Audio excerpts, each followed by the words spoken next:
এরপরে ওই জ্ঞানীমানকে প্রশ্ন করা হবে, ওই জ্ঞানী, ওই বুদ্ধিজীবী, ওই শিক্ষিত মানুষকে প্রশ্ন করা হবে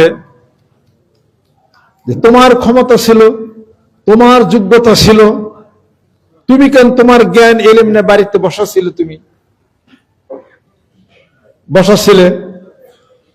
কোন জ্ঞানীমান ব্যক্তি, আলেম ব্যক্তি, বুদ্ধিজীবী ব্যক্তি যাদেরকে জ্ঞান দেওয়া হয়েছে, এলম দেওয়া হয়েছে, তাদের পাশের প্রতিবেশী অথবা আত্মীয় স্বজন যদি বাদানুবাদ করে, সেটা হুজরাতের মধ্যে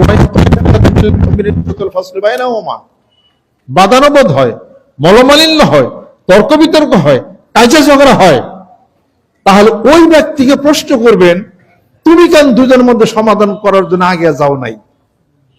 এর হাদিস পাইছি আমি। অন্যায় করলে বলতে হবে অথবা তাদের মধ্যে সমাধান করাই দিতে হবে। মুসলমান দুই পক্ষ, দুই ভাই বা আত্মীয় স্বজন যদি বিরোধিতামূলক কিছু হয়, তর্ক বিতর্ক হয়, ফাসলিহু বাইনাহুমা, তোমরা বসে থাকো না, সন্ধি করে দাও, শান্তি প্রতিষ্ঠা করে দাও। যদি তা না হয় তাহলে বিজ্ঞ ব্যক্তি, ওই জ্ঞানী ব্যক্তি, ওই আলেম ব্যক্তি যার ক্ষমতা ছিল, বলার অধিকার ছিল, হাসরের ময়দানে এইটুকুর প্রশ্ন তাকে করা হবে।